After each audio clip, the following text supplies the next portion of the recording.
दोस्तों, आज मैं आपके सामने बैंक रिकन्सिलिएशन स्टेटमेंट का एक क्वेश्चन सॉल्व करने जा रहा हूँ। ये आप क्वेश्चन देख सकते हैं, ये इलस्ट्रेशन नंबर 1। ठीक है। बहुत इजी वे में इसको सॉल्व करेंगे और आई होप कि आपको ये समझ में आएगा। ये मेरे पास क्लास 11th की टी के गोयल की बुक है, बैंक रिकन्सिलिएशन स्टेटमेंट है चैप्टर, और उसमें एक इलस्ट्रेशन है।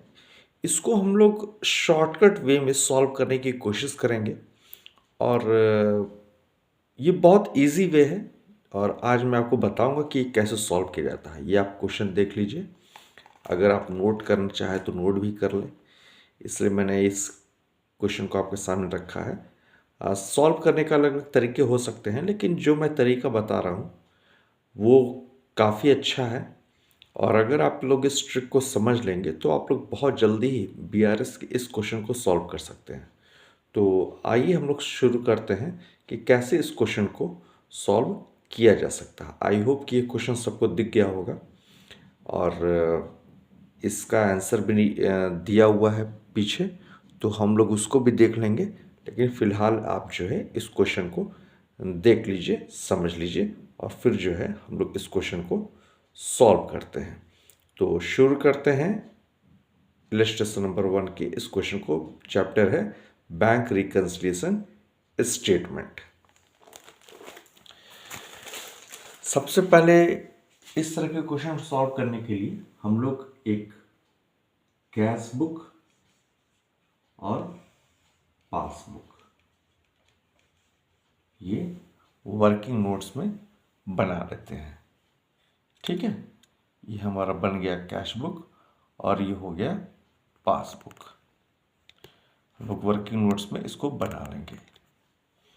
अब क्या करना है, इसको देखते हैं। बहुत इजी वे है और इसको सॉल्व करने की कोशिश करते हैं। ठीक है, आइए। तो यहाँ पे जैसा ये बताता है कि ऑन 31 मार्च 2020 the bank balance as per Rajesh Chauhan cash book was ₹17,280 debit. On comparing the cash book with the passbook, following differences were found. एक बैंक बैलेंस है राजेश चौहान का और उसके कैश बुक में डेबिट बैलेंस दिखा रहा है 17,280 का। तो हम लोग को नहीं भूलना है कि हमारा डेबिट बैलेंस कितना है, 17,280। ठीक है, ये हम लोग अलग से नोट करके रख लिए। अब इसमें पहला क्या कहता है, पहला जो क्वेश्चन है वो है cheque for ₹8,400 sent for bank for collection have not been cleared by bank so far. Cheque for 8,400 sent for collection have not been cleared by bank so far. एक चेक है 8,400 का और उसको बैंक ने अभी तक क्लियर नहीं किया है और इसको कलेक्शन में भेजा जा चुका है। तो ये चेक जो 8,400 का है, जिसे कलेक्शन में भेजा गया है बैंक के पास, लेकिन बैंक ने अभी तक इसके अकाउंट को क्रेडिट नहीं किया है, तो उस केस में हम लोग यहाँ पे 8,400 प्लस करेंगे और यहाँ माइनस 8,400 कर देंगे। अब क्यों प्लस करेंगे, क्योंकि कैश बुक में राजेश चौहान ने 8,400 बढ़ा लिया है, लेकिन बैंक के पास जो पासबुक में एंट्री करनी है उसमें 8,400 की एंट्री अभी नहीं हुई है। ये समझने वाली बात है दोस्तों। इसमें आपको चीज़ों को लॉजिकली समझना है।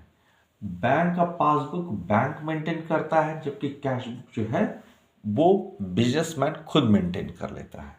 तो हुआ कुछ यूँ कि जो चेक भेजा गया था, आपको इस बात को समझना है कि जो चेक भेजा गया था बैंक के पास कलेक्शन के लिए, बैंक ने उसको आपके खाते में नहीं चढ़ाया है। 8,400 रुपये को आपके खाते में नहीं चढ़ाया है, जबकि आपने अपने कैश बुक में 8,400 का अमाउंट को इंटर कर दिया है, जिसकी वजह से डिफरेंस कितने का आएगा, 8,400 का। वहाँ 8,400 का आपको माइनस शो करेगा, जबकि यहाँ पे 8,400 का आपको ये प्लस शो करेगा। आप जो भी यहाँ पे प्लस करेंगे उसका इधर माइनस कर देंगे, और जो भी इधर माइनस करेंगे इधर प्लस करेंगे। बस आपको ये चीज़ समझना है, अगर जो चीज़ यहाँ प्लस है वो ऑटोमेटिक माइनस होगी, और जो यहाँ पे माइनस है वो ऑटोमेटिक प्लस होगी। बस इतना आप कम से कम समझ के चलें तो भी बहुत आपको ये इजीली सॉल्व हो जाएगा क्वेश्चन। तो आगे बढ़ते हैं। अब जो दूसरा देता है वो कहता है cheque issued but not yet presented for payment 5,600। Cheque issue किया जा चुका है लेकिन प्रेजेंटेड फॉर पेमेंट, लेकिन अभी तक ये पेमेंट के लिए प्रेजेंट नहीं हुआ है। तो जब चेक इशू हुआ तो राजेश चौहान ने अपने कैश बुक से कितना माइनस किया होगा? 5,600। लेकिन यहां पे 5,600 प्लस होगा। क्यों? अभी तक आपके खाते से पैसा नहीं कटा है। आपको बस ये समझना है कि यहाँ जो चीज़ होगी उसका जस्ट ऑपोजिट आपको यहाँ लिखना है। अगर आप बहुत लॉजिकली नहीं समझ पाते हैं तो बस इतना समझिए कि जो आप यहाँ लिख रहे हैं इसका ऑपोजिट आपको यहाँ लिखना है। अब अगला कहता है there is a debit of 80 in the passbook for bank charge but not recorded in the cash book. Debit हो गया पासबुक कितने से? 80 से, तो यहाँ माइनस हो जाएगा।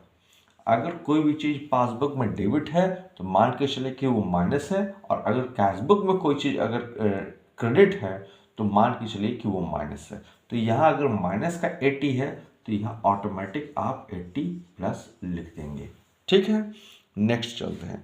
Bank has credited ₹2,040 for interest in the passbook but these are also not recorded in the cashbook. Bank ने क्रेडिट किया कितना? इंटरेस्ट 240 रुपये प्लस 240 रुपये आपका पासबुक में क्रेडिट हो गया, लेकिन यहाँ पे माइनस का 240 शो होगा। आपको इसका ऑपोजिट यहाँ लिखना है। ठीक है, अब हम आगे बढ़ते हैं।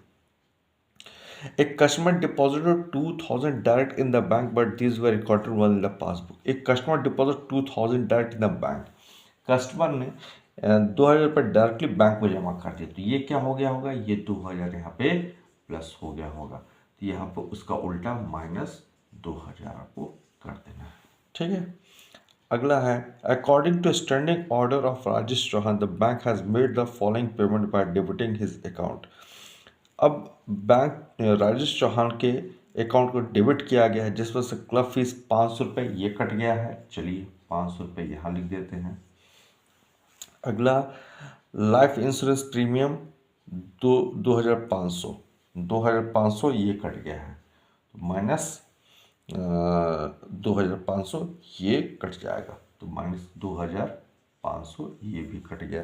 ठीक है, और यहाँ पे प्लस 500 ऐड हो गया, प्लस 2,500 ऐड हो गया। अब करना क्या है?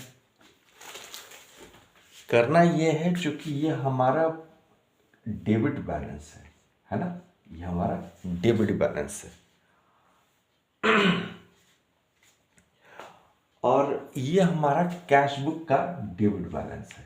ठीक है, तो कैश बुक का डेबिट बैलेंस हमें दिया गया है। अब कैश बुक का जब डेबिट बैलेंस होगा तो पासबुक में जो चीज़ें प्लस और माइनस है उसको इसके साथ हम एडजस्ट करने की कोशिश करेंगे। ठीक है, और अगर यही पासबुक का दिया रहता तो फिर हम इस वाले को लेते।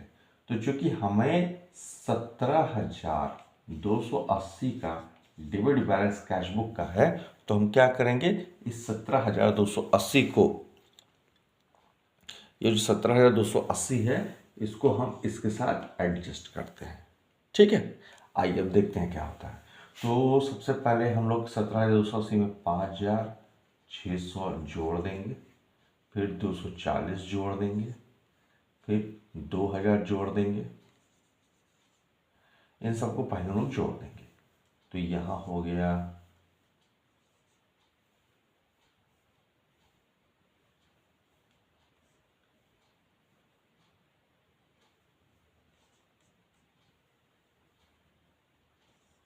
25,120, ये हमारा आ गया। अब इसमें जो माइनस आइटम है उसको एक जगह हम लोग लिख लें, तो ये हो जाएगा हमारा माइनस आइटम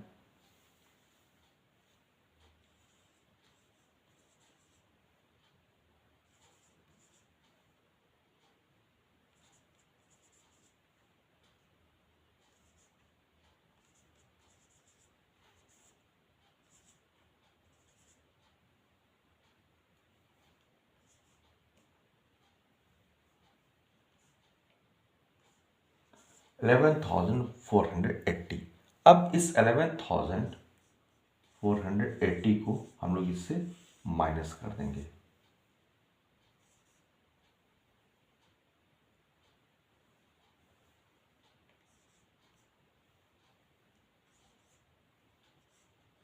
हमारा कितना आ रहा है 13,640।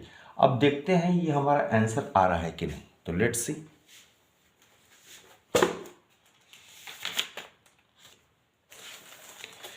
ये हमारा इस क्वेश्चन का आंसर है। आप सभी लोग देखिए, ये जो है हमारा इस क्वेश्चन का आंसर है। और देखिए आंसर हमारा कितना आया है, ये आप आंसर देखिए। आई होप कि ये आंसर सबको दिख रहा होगा। 13,640। आई थिंक ये आंसर दिख रहा होगा। ये है हमारा आंसर। तो मैं यही बताना चाह रहा था कि इस तरह के क्वेश्चंस को अगर आपको सॉल्व करना है, ये सबसे अच्छा तरीका है। देख लें सभी लोग, ये हमारा आंसर आ चुका है 13,640। तो आपको इस तरह के क्वेश्चंस को करने में सबसे आसानी हो जाती है इस शॉर्टकट तरीके से जो मैंने अभी बताया है। तो जब भी बीआरएस का आप क्वेश्चन सॉल्व करें तो पहले इस तरीके से इसको सॉल्व कर लीजिए रफ वर्क में, वर्किंग नोट्स में, और बाद में आप इसको इस तरीके से डिटेल लिख सकते हैं जिस तरीके से इस बुक में दिया गया है। आई होप कि ये क्वेश्चन आपको समझ में आया होगा कि कैसे सॉल्व करना है, और लास्ट में आपको 640 का आंसर मैच कर रहा है। तो